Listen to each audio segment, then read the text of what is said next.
Ayan, sagutin natin yung tanong ni Madam. Ay, hindi siya naka-perfect dun sa ano ko. Charot lang. Totoo po bang may divorce sila sa India? Pagkasal sila. Sana masagot. Pero bago ang lahat na yan, meron ako responsible na chururot. Ayun, nagluluto siya ng almusal. Ayan. So, totoo yan, ma'am. Okay? Karamihan sa India, kung mapapanood mo yung mga video ko dyan, mga arrange marriage sila. Maraming mga bata pa doon, mga 20 plus something noon. I'm not sure kung lahat ngayon ay ganun pa rin. Tawag dito, pinapakasal na sila.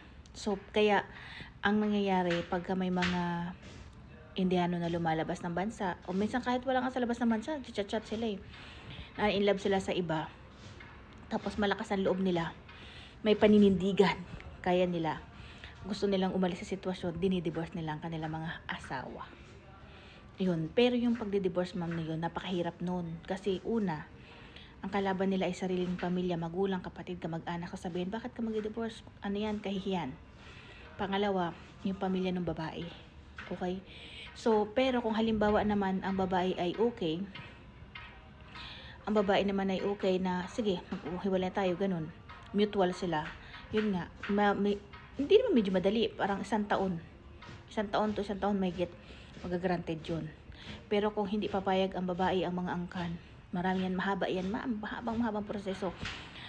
Para sa atin, dalawa, 3 taon, 4, ganun, bago ma-granted. Pero mayroon po. At marami, at sigurado ako 100% na may mga Indiano na hiniwalayan, diniborsyo ang kanilang mga Diyosawa para sa Pilipina. Sigurado ako dyan. Mayroon po. Marami. At kasal na sa mga Pilipina ngayon.